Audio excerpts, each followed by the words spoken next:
I think this is our best shot. Gotcha. I got him! Pull!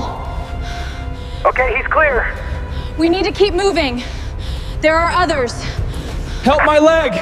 Almost through. Keep moving. Grab my hand. Over here, quickly! Clear! Bring the next one! Watch your head. The device sat in his gloved palm like a joke he could not wait to tell. It was a dented oxidizer can, a coil of stripped copper, a cracked regulator valve, and a length of DT cord bound together with green tape and wire. Reed Brandt turned it over once, slow, so every operator crowded into that dust-choked corridor could see exactly how ridiculous it was. "That's your big rescue plan?" he said, and he laughed. Not a small laugh. The kind meant to land on an audience. Hold on that. Now look at her hands, not the room. Because Dana Cross was not looking at Brandt, and she was not looking at the men chuckling behind him. She was looking at the seam of buckled concrete 12 feet to her left, the one nobody else had read yet, the one with the hairline fracture running up the support column like a warning written in a language. Only she spoke. 6 of his teammates were on the wrong side of that wall. The dust had not even settled. Brandt held the thing higher, playing to the cheap seats. "Boys, she's been hauling a bag of garbage through 3 checkpoints, and this is what she pulled out of it." A few of them grinned. One did not. One operator, near the back, had stopped grinning the second he watched Cross's hands move, because her hands were not the hands of someone improvising. They were the hands of someone finishing. That is not a small thing. To understand how the laughter started, you have to understand the bag. For 3 days, Dana Cross had carried a battered canvas haul bag across 2 insertions and 1 overnight hold. And for 3 days, the men of that task force had treated it as a punchline. They had watched her stop on a collapsed stairwell to pry a brass fitting loose with her knife. They had watched her pocket a snap tensioner off a cargo pallet nobody else would have looked at twice. They had watched her crouch in the rubble of a half-standing structure and lift a corroded valve out of the debris like it was something worth keeping. Trash collection, one of them had called it, and the name stuck the way cruel names do. Read that again. Trash collection. To them it was clutter. To her, it was inventory. Cross had not argued. She rarely argued. She had learned a long time ago that explaining yourself to men who had already decided who you were was a way to spend energy you would need later. So she let them name her. She let them grin, and she kept her bag close, and she kept her mouth shut, and she cataloged every discarded thing the way her grandfather had cataloged the bend of a river and the wear of a trail. Not because the world told him it mattered, but because someday it would. The polite version of this story skips this part. I'm not going to. Because every piece of so-called garbage in that bag had a use. She knew the use before she picked it up. That was the whole point. The men saw junk. She saw a problem that had not happened yet, and the answer to it, waiting. The problem was about to happen. The structure was never supposed to hold them at all. It was a 3-story shell on the edge of the raid line. Concrete bones, blown windows, a stairwell that had given up years ago. Command had flagged it as a transit point, nothing more. The team pushed in fast during the pursuit, Brandt's element leading, and for 90 seconds it was textbook. Stack, flow, clear. The kind of choreography these men could run in their sleep. Then the floor above them remembered it was tired. It did not come down all at once. That is the lie people tell about collapses. It came down in stages. A groan first, a cough of dust, a shudder that ran through the concrete like a held breath, finally letting go. By the time anyone shouted, the central span had folded, and a slab the size of a truck bed had dropped across the only corridor that connected the front of the building to the back. 6 operators on the far side, Brandt's men. cut off behind a wall of broken concrete and twisted rebar in a pocket of dead air, with comms turned to garbage by the steel and the dust. The men on Cross's side went to work the way they were trained. Pry bars, brute force. A man set his shoulder against a slab that weighed more than a sedan and pushed until the veins stood out on his neck, and the slab did not care. Another keyed his radio and got nothing but the hiss of a dead channel, and Dana Cross set down her bag and crouched and began, quietly, without asking anyone's permission, to read the wall. She read the load path. She read where the weight wanted to go and where it was lying about going. She read the one gap, low and to the left, where a man could never fit, but a focused charge might just speak loud enough to change the wall's mind.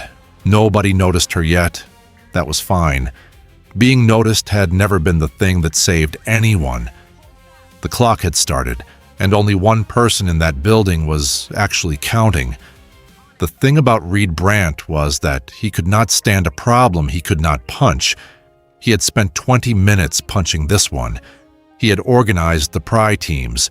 He had rotated fresh shoulders onto the slab. He had called for a hydraulic tool that was 40 minutes out by ground, and 40 minutes was a number nobody on the far side of that wall could afford. He knew it.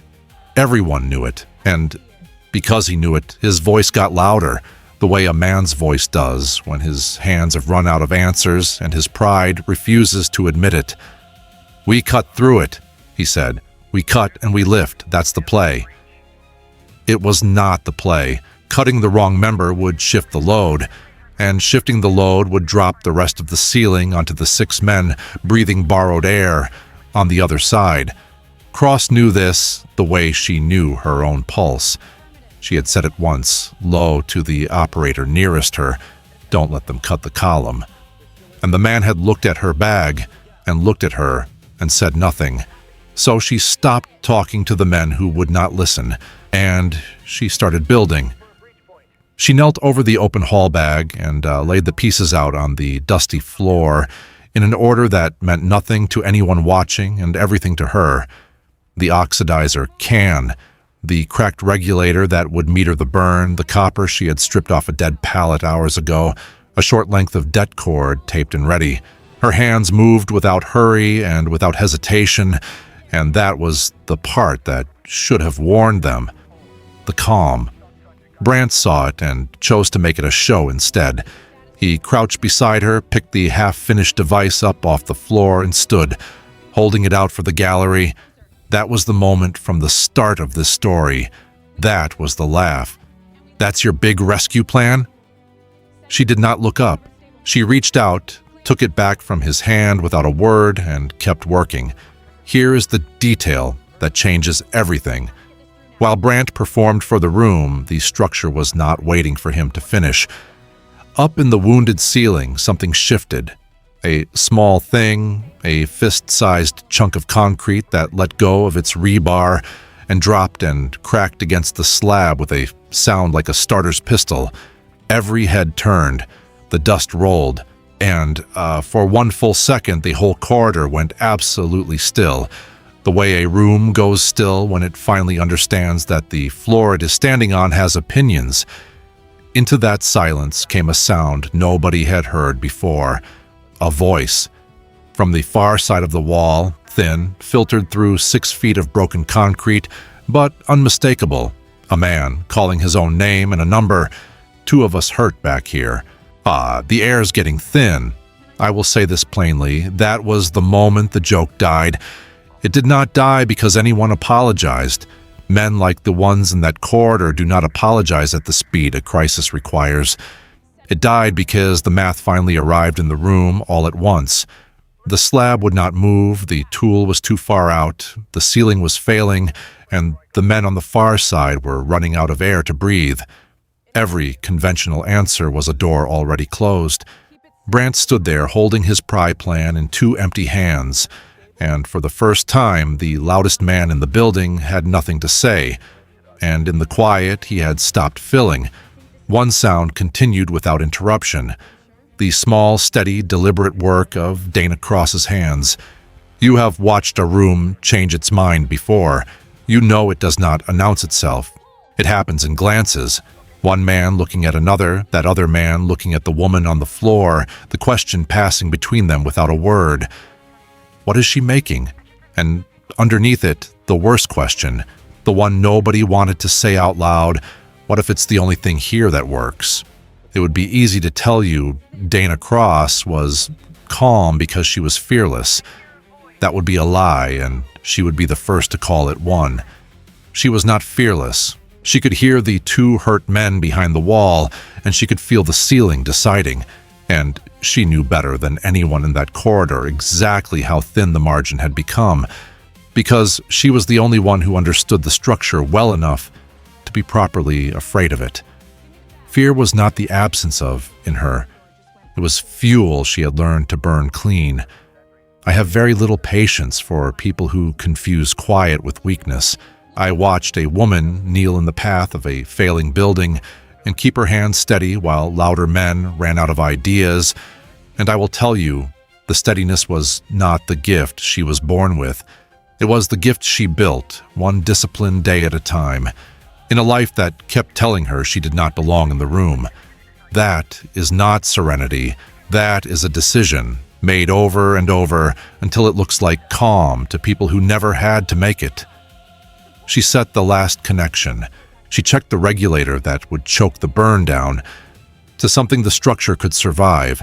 She measured the gap low on the left with her eyes. The gap she had read 20 minutes ago, the one that wanted to open if something only spoke to it correctly. Then she stood, the device in her hand, and for the first time she turned and looked directly at Reed Brandt. "I need 90 seconds, she said, "and I need everyone behind that pillar."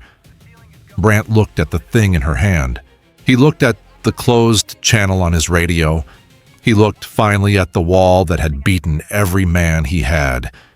He had a choice to make, and he had about 10 seconds to make it, and every second he spent deciding was a second the men behind the wall did not have. Colonel Aldous Ton had been watching from the breach point for 4 minutes, and Colonel Aldous Ton missed nothing. He had come forward when the collapse call went out. Joint Task Force commander does not stay in the rear when his operators are buried, and he had positioned himself just inside the blown entrance where he could see the whole corridor without standing in anyone's way. He had watched the pry teams fail. He had watched Brandt's voice climb. He had watched the slab refuse every honest pound of muscle thrown at it, and he had watched the woman on the floor. Tan was old enough to have learned the lesson the hard way more than once. The most dangerous person in a crisis is almost never the loudest. He had seen careers built by men who shouted and lives saved by people who worked. So when everyone else's eyes were on Brandt's performance, Tan's eyes had drifted to the canvas bag and the hands above it, and somewhere in the last 2 minutes, a quiet certainty had settled in his chest that he did not yet say out loud. He said it now, low, to the operator beside him. "Who is she?" The operator hesitated. "Recovery specialist, sir, attached for the terrain. They've been calling her." He stopped because the name they had been calling her was not a name a colonel should hear repeated. "They've been calling her what?" Tan said. It was not a question. The operator looked at the floor. "Dead weight, sir." Tan said nothing for a moment. Then he watched Dana Cross stand up with a device in her hand, heard her ask for 90 seconds and a pillar to hide behind, and he made the decision that the man in charge of the muscle could not seem to make. "Do what she says," Colonel Ton said, loud enough for the whole corridor to hear. "All of you, now." That is the thing about authority. Real authority does not have to be the loudest voice in the room. It only has to be the voice that is right when it counts. Brandt's head came around. For half a second, something flickered across his face. The look of a man who has just felt the ground of his own certainty tilt under him. He was the Master Chief. This was his element, his men, his call. and the colonel had handed the building to the trash collector, he could have fought it. There were men in that corridor who would have. But Reed Brandt, whatever else he was not stupid, and the math had finally reached even him. He looked at the dead radio. He looked at the slab that had beaten his whole team. He looked at the woman who had not raised her voice once in 3 days. And he stepped back behind the pillar. The others followed. The boots scraped on broken concrete, bodies pressed into the cover of the one support column Cross had told them was sound, the one she had read an hour ago and filed away, because that was what she did. She filed things away against the day they would matter. Now the day had come, and the filing was the difference between 6 funerals and none. Think about what that means. Every grin, every trash collection, every checkpoint where they rolled their eyes at her bag, all of it had been noise laid over the quiet fact that she was the only person on the task force preparing for the exact disaster that arrived. Cross knelt at the gap, low and to the left, and set the device against the broken concrete with the care of someone tucking in a sleeping child. She seated it.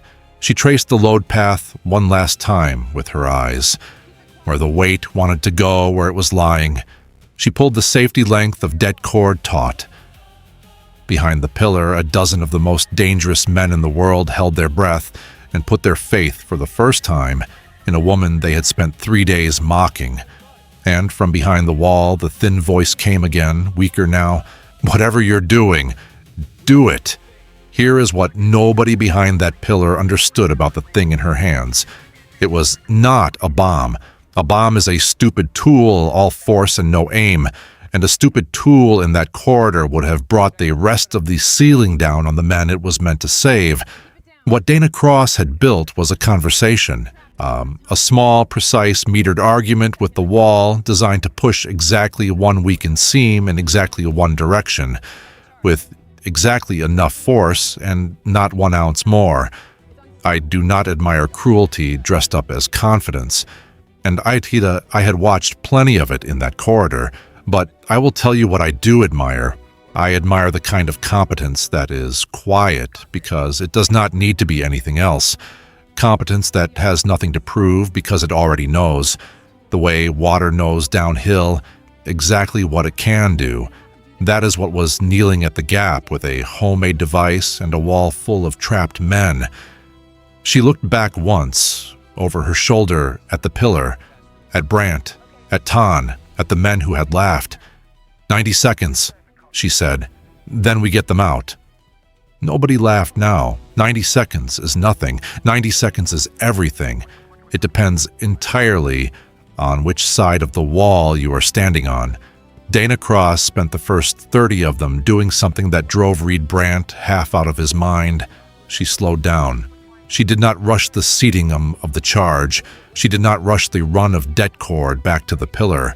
She moved at the unhurried pace of someone who had learned that in the work she did, the difference between a hero and a casualty was almost always the man who hurried the last step. Her grandfather had a word for the panic that makes people fast and wrong. She did not say it out loud. She just refused to be it. From behind the pillar, Brandt watched her crouch and rise and check and recheck, and the muscle in his jaw worked. Every cell in him wanted to grab the line and finish it himself, the way he finished everything, with force and speed and the certainty of a man who had never once been the least capable person in a room. But he was the least capable person in this room. For the first time in a very long time, Reed Brandt had to stand still and trust someone else's hands, and you could see what it cost him. That cost was the beginning of the lesson. The bill for it would come due in front of witnesses, and it would be steep. "Clear," Cross said, not loud. She never said anything loud. "Cover your ears, open your mouths." Open your mouths. The small professional detail, the thing you do, so a pressure wave does not rupture your eardrums. And not one of the operators behind that pillar had thought of it. because not one of them had built what was about to happen. She had. Of course she had. She had been building it in a sense for 3 days and in another sense for her whole life. She pressed the initiator. The sound was not the sound any of them expected. They had braced for a blast. The thunderclap, the overpressure, the violence, men like these knew the way they knew their own heartbeats. What they got instead was a flat, contained crack, deeper than a gunshot, gone almost before it registered, a puff of dust, a spray of grit, and then a sound far stranger than any explosion, the long, low, grinding complaint of a slab of concrete finally agreeing to go where it had been told. The seam cross had read, opened exactly where she had read it. The weight she had traced shifted exactly where she had traced it. The wall that had beaten a dozen of the strongest men on Earth did not shatter, did not fall, did not bring the ceiling down on the trapped men below. It simply leaned 18 inches, no more, and where there had been a solid face of broken concrete, there was now a gap, low and to the left, exactly the size of a man on his belly. For a heartbeat, nobody moved. The corridor hung in the kind of silence that comes after the world does something it was not supposed to be able to do. Then a hand came through the gap from the other side, grit-caked and bleeding, reaching, and the whole corridor came apart into motion. I should tell you now, authority looks different when it is earned. The men who had laughed at her bag were the first ones on their bellies at that gap, hauling their brothers through one at a time. And they were not laughing now. They were doing the thing she had made possible, the thing that had been impossible 90 seconds earlier. And somewhere in the back of every one of their minds, a small, cold voice had already started doing the arithmetic. She did this. The trash collector did this. We would have lost them, and she did this. The first operator came through coughing. Then the second one dragged because his leg would not hold. Cross was already there, already helping, already moving to the next because the work was not finished and the work was the only thing she had ever cared about. They pulled all 6 out in under 4 minutes. 2 were hurt, the leg, and a man with a chest that did not sound right. And the corpsmen had them before they were fully clear of the gap. The other 4 came out filthy and shaking and alive, and the first thing each of them did, every single one, was turn and look back at the gap they had come through, and then turn and look for the person who had opened it. She was easy to find. She was the one kneeling in the dust, packing a battered canvas bag, putting away the tools she had not needed, and the one she had. There is a moment in stories like this that the polite version skips. It is the moment after the rescue and before the speeches, the dead quiet beat where everyone in the room is doing the same private math at the same time, and nobody has said it yet. That moment was happening now. 12 operators, 2 corpsmen, a colonel at the breach, and every one of them arriving at the identical conclusion in the identical silence. The man with the bad leg, the one she had helped drag clear, caught her wrist as she moved past him. He was a young operator, younger than Brandt by a decade, and his face was doing something complicated. "That thing," he said, the thing he was laughing at. He could not quite finish it. "It worked," Cross said simply and went back to her bag. But it had not just worked. Everyone in that corridor knew it had not just worked. It had been the only thing that could have worked, built by the only person who could have built it, and she had carried it through 3 days of their contempt to get it here. The reckoning for that contempt had a single source it was about to land on, and he was standing 12 feet away, holding a pry bar he no longer had any use for, watching the trash collector save his entire team. Reed Brandt set the pry bar down. It was a small thing, in a corridor full of larger things, the wounded, the dust, the slab leaning at its impossible angle. Almost nobody saw him do it, but it mattered because of what it meant. A man like Brandt does not put a tool down gently. He drops it, slings it, hands it off. He set this one down the way you set something down when you have just realized you were never going to be the one to use it. He set it down like an apology he did not yet have the words for. Then he straightened and he looked at Dana Cross, and for the length of one long breath, the Master Chief of a Tier 1 element and the woman his men had called deadweight simply looked at each other across 12 feet of broken concrete. She did not gloat. That has to be said, because it is the whole shape of her. She had every right to. 3 days of contempt, a corridor full of witnesses, and the proof of her competence still leaning over the men it had saved. Any reasonable person would have taken the moment. She did not take it. She held his gaze for that one breath, and there was nothing in her face but the same level calm she had carried the entire time. The calm that said, "I was always this, you simply weren't looking." That was worse for him than any gloat could have been. Contempt he could have fought. Triumph he could have resented. But there was nothing in her to push against, only the quiet fact of what she had done. Sitting in the room, impossible to argue with. He opened his mouth. Whatever he was going to say, he did not get to say it, because that was when Colonel Tan started walking down the corridor. You could hear him coming before you could see him clearly through the dust. The unhurried, deliberate boots of a man who has made his decision and is in no rush, because the decision has already won. Tan did not go to Brandt. That was the first blow, and it was a precise one. The colonel walked the length of that corridor, past the Master Chief, past the operators, still hauling gear, past every man who had laughed, and he stopped in front of Dana Cross. He stopped, and the whole task force, what was left standing of it, the operators, the corpsmen, the 2 strategic observers who had come forward when the collapse call went out, watched their commander stop in front of the trash collector.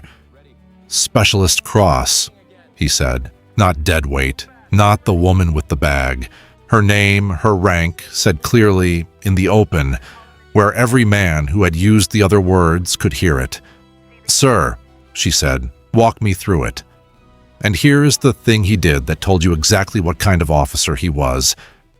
He did not say it as a courtesy. He said it as a man who wanted to actually understand, because a commander who has just watched the impossible needs to know how it was done so it can be done again. The seam, the charge. How did you know it would lean and not fall?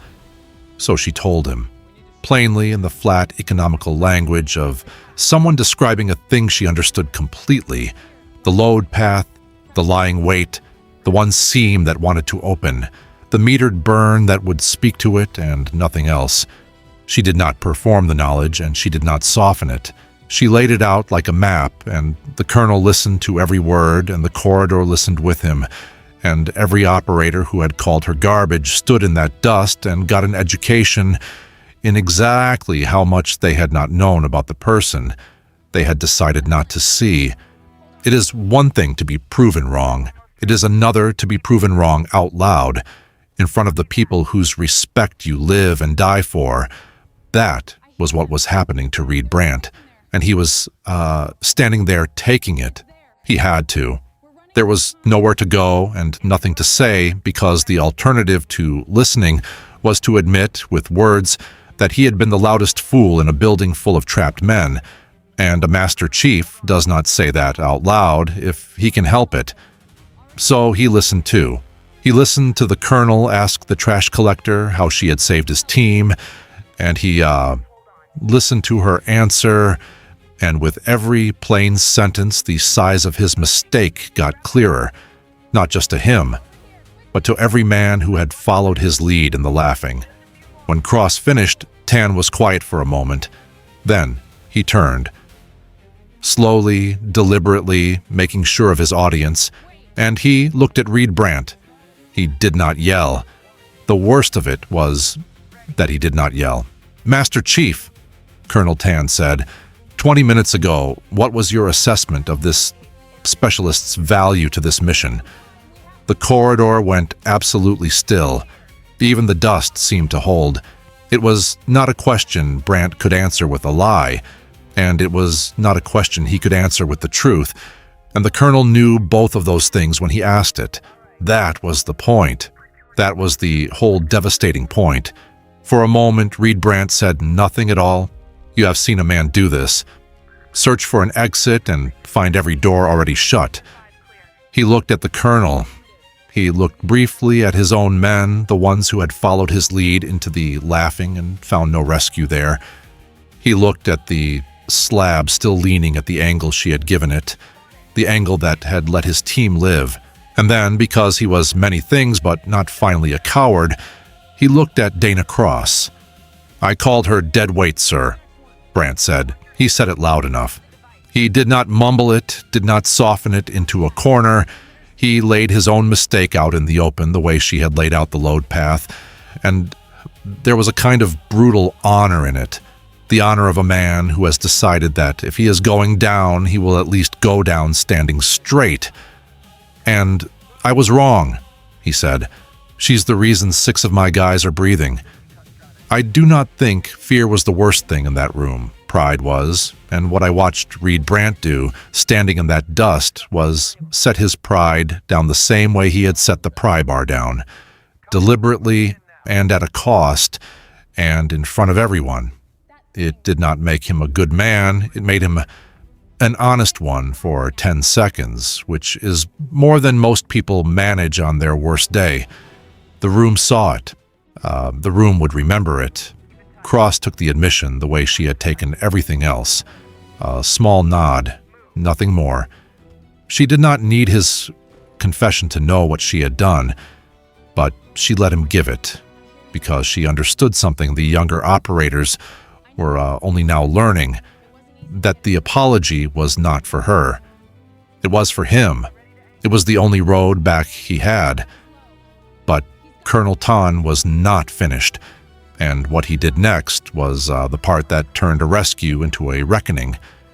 He raised his voice, not in anger. Ton never once raised it in anger, but in the flat, carrying command tone of a man who intends to be heard by every person present and quoted by everyone who was not. He turned so that he was speaking not to Cross and not to Brandt, but to the whole corridor, the operators, the corpsmen, the 2 strategic observers who had spent 3 days filing Dana Cross under baggage and were now watching their own assessment fall apart in real time.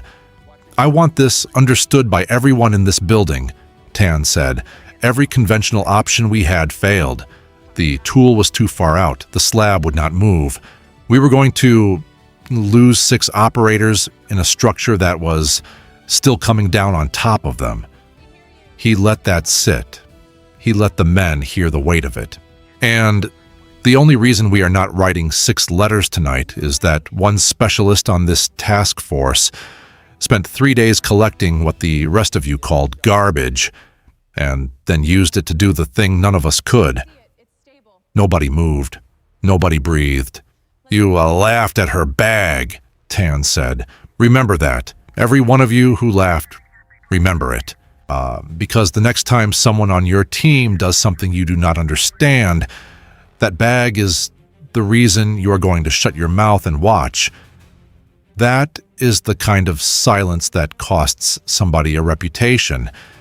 And in that silence, the 2 strategic observers, the men whose reports would shape how this specialist was seen by people far above this corridor, were writing something very different in their heads than what they had walked in believing. Here is the detail that changes everything, and it is small, and it is the one I want you to carry out of this story. When the colonel finished, the corridor did not erupt. There was no cheer, no applause. These were not men who cheered, and this was not a moment that wanted it. What happened instead was quieter and far harder to earn. One by one, the operators who had laughed turned to look at Dana Cross, and one by one they did the only thing that actually means anything in that world. They straightened up. They met her eyes. and they gave her the small, sharp nod that operators give the people they have decided are real. It is a currency that cannot be faked and cannot be bought and cannot be ordered by a colonel. It can only be earned, and she had earned every one of those nods in 90 seconds of work after 3 days of contempt. The young operator with the bad leg gave her his from the litter as the corpsman carried him past, lifting his head off the stretcher to do it. The man who had coined trash collection gave her his last, and his was the hardest to give, and he gave it anyway, because in the end he was a professional, and a professional knows what he is looking at when the dust clears. Cross received each one with the same level calm. She was not collecting them. She had never been collecting them, but she did not refuse them either, because she understood what they cost. And a person who understands the cost of a thing does not wave it away. Then she picked up her bag. The bag, the punchline, the thing that had carried 12 lives through 3 days of mockery to the exact place they were needed. And she slung it over her shoulder, and she turned to the colonel to ask the only question that had ever interested her. "Where do you need me next, sir?" The colonel almost smiled. Almost. "Stand down for now, specialist," Tan said. "You've done enough for one building." But the question hung in the air after she asked it, and it told you everything about her that 3 days of mockery had failed to. She had just done the impossible in front of the men who doubted her, and the first words out of her mouth were not, "Do you see me now?" They were, "Where do you need me next?" No victory lap, no held grudge, only the work and the next piece of it, because the work was the only thing that had ever been the point. I have watched silence win more fights than shouting ever did. And what I watched in that corridor was a woman who had won the loudest fight of all without raising her voice once, who had let her hands and her bag and 90 brutal seconds say everything she had never bothered to argue. There is a lesson in that, and it is not a soft one. The world does not always make room for the quiet competent. Sometimes you have to let the building fall down before anyone will admit you were the only one who knew how to hold it up. Outside, the dust was settling on the worst day Reed Brandt's team had ever survived. Inside, 6 men who should have died were being carried out into the light by brothers who had nearly failed them, and the person who had made the difference was already thinking about the next mission. That is when Brandt came to find her. He found her at the staging point, away from the others, repacking the bag the way she always did. Every piece returned to its place, the corroded valve, the spare copper, the things that had not been needed this time but might be needed the next. He stood there a moment before he spoke. A master chief does not know immediately how to talk to someone he has wronged in front of his whole element. There is no protocol for it. So he just said the true thing, which was the only thing he had. "I've been doing this 19 years, Brandt said. "I've never seen anyone read a structure like that." Cross kept packing. "My grandfather read rivers," she said. "Where the current lied, where the bank would hold, and where it would go. It's the same thing. Concrete's just slower water." She closed the bag. People think the skill is the device. It isn't. The device is easy. The skill is knowing. 3 days early, which piece of garbage you're going to need. Brandt took that in. Then he said the harder thing, the thing that had nothing of the operator in it and everything of the man. "I'm sorry for all of it." "I know," she said. And then, because she was not cruel, and because she understood that a man learns more from being met than from being punished, "You set the bar down before the colonel made you. I saw it. That counts for more than the apology." It was not absolution. She did not owe him that, and did not offer it. But it was a door left open, and Reed Brandt walked through it the only way he knew how. He picked up her bag without asking, slung it onto his own shoulder, and carried it out to the vehicles for her. A small thing, the smallest thing, And in that world, between those two people, it was the largest apology a man like him could make without words. The story did not end in that corridor the way these stories never quite do. It ended in the weeks after, in the rooms where reputations are made and unmade far from any collapse. The two strategic observers wrote their reports, and the reports did not say baggage or dead weight. They said recovery specialist whose field improvisation prevented the loss of 6 Tier 1 operators, and reports like that travel. They land on desks. They change how a name is spoken in places that name has never been. But the part that mattered most did not happen on a desk. It happened in a briefing room 3 weeks later on the same task force when a new rotation of operators sat down for their pre-mission loadout. And the instructor standing at the front was a Master Chief named Reed Brandt. And the first thing out of his mouth was not about rifles or breaching charges or comms. It was about a canvas bag. There was a specialist on my last op. He told a room full of men who thought they already knew everything. She carried what looked like a bag of junk through 3 checkpoints, and every one of us laughed at it. He let that sit, the way he had once watched a colonel let things sit. 6 of my guys are alive because of what was in that bag. So, here is your first lesson on this task force. The person you've already decided not to take seriously is exactly the person you cannot afford to stop watching. Now, open your kits. The bag had become a lesson. The mockery had become a warning.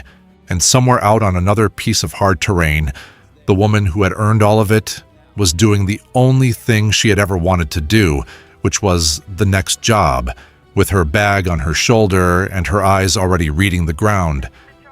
People ask the wrong question about a woman like Dana Cross. They ask where the calm came from, as if calm were a thing you are handed. It is not. It is a thing you are forged into, usually by people who decided early that you were less than you were. I will be honest with you. The room was already turning before they noticed. Long before that ceiling fell, long before the colonel walked the corridor, the outcome had been set. Not by the device, but by every quiet day Cross had spent becoming the person who could build it. The mockery never had a chance.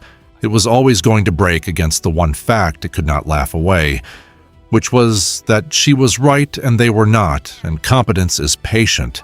It waits. It lets the loud men talk, and then the building falls and it answers. That patience had a source, and the source was a man she still talked about in the present tense, though he had been gone for years. Her grandfather had not had a uniform or a rank or a single piece of equipment anyone in that task force would have respected.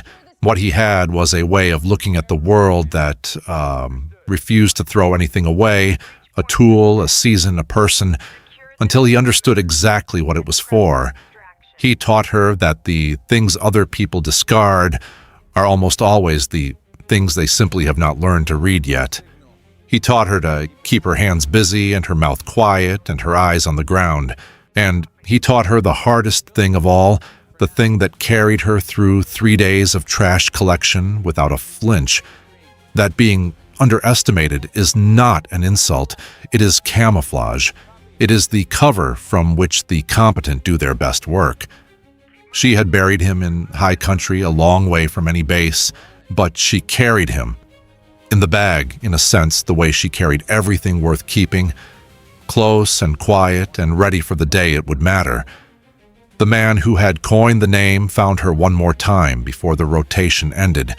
He was not good at it. He was an operator built for clarity and action, and this was neither.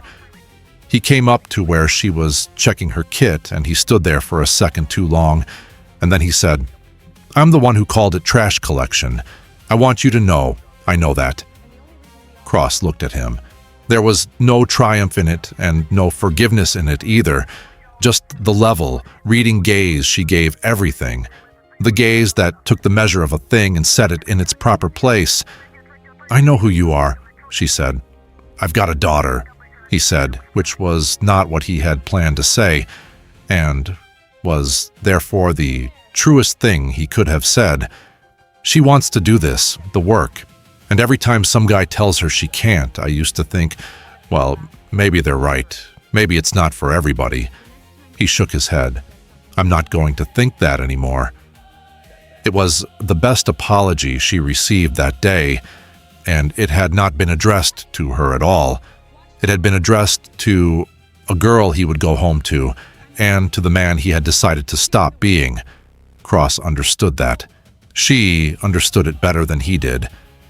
Tell her the loud ones are usually the ones who can't, she said, and tell her to keep her bag close. He almost asked what that meant. Then he decided he did not need to. He just nodded, the real nod, the earned one. And he went back to his team a slightly better soldier than he had been, which is the most any single day can ask of a person. In the end, the task force gave Dana Cross the thing it had spent 3 days refusing her, and it gave it the only way that ever counts. Not as a gift, but as a correction. There was no medal ceremony in that corridor. There was no music. The recognition she received was the kind that does not photograph well and does not make speeches and does not fit on a ribbon. It was the recognition of being seen, finally and completely, by the people whose blindness had cost them the most. The operators saw her, the colonel saw her, the reports saw her, and the man who had laughed loudest set down his pride and his pry bar and carried her bag to the trucks. You do not need a speech when the evidence walks in by itself. Her evidence had walked 6 men out of a collapsed building, and after that, there was nothing left to argue and no one left to argue it. She did not stay for the thanks. She rarely did. By the time the after-action reports were being typed, she was already forward again on another piece of bad ground, reading a slope the way her grandfather read a river, keeping her bag close, collecting the discarded things that everyone else was too sure of themselves to keep, because somewhere out there was another structure that would fall, another team that would need a way out that did not exist yet, another room full of people who would take one look at the quiet woman with the bag of junk and decide she did not matter. They would be wrong, too. They are always wrong, and she would be there anyway, the way she had always been there, ready for the exact disaster they never saw coming. So, here is what I want you to take with you, because it is the whole point and it does not soften. Somewhere right now there is a woman carrying a bag that the people around her have already decided is a joke. She is quiet, she does not argue, she lets them name her, and she keeps her hands busy and her eyes on the ground, and she collects the things they are too sure of themselves to keep. They have looked at her and made up their minds, the way Reed Brandt's team made up theirs, the way the loud ones always do, fast and certain and wrong. And one day the building is going to fall. It always does. The slab no muscle can move, the channel that goes dead, the disaster that every confident plan in the room was never built for. It is coming for all of them the way it came for those 6 men in the dust. And when it comes, the loud will run out of answers and the strong will run out of strength, and the only person left standing between them and the worst day of their lives will be the one they spent 3 days laughing at. She will not gloat. That is the part they never understand until it is too late. She will not make them pay, and she will not ask if they see her now. She will simply reach into the bag full of garbage they mocked, and she will pull out the one thing that saves them, and she will get them out. Not because they earned it, but because the work was always the only thing that mattered to her, and it never once depended on their permission. Reed Brandt learned that in Urhapto, a collapsed building with 6 of his brothers' lives on the line. He was lucky. He got to learn it and still walk his men out into the light. Most people who underestimate someone like Dana Cross are not that lucky. They never get the lesson at all. They just get the bill. So, the next time you see the quiet one with the bag nobody respects, the one in the corner, the one they have already written off, the one doing the work while the loud men talk, do yourself a favor. Watch her hands. She already knows something the rest of the room is about to learn the hard way.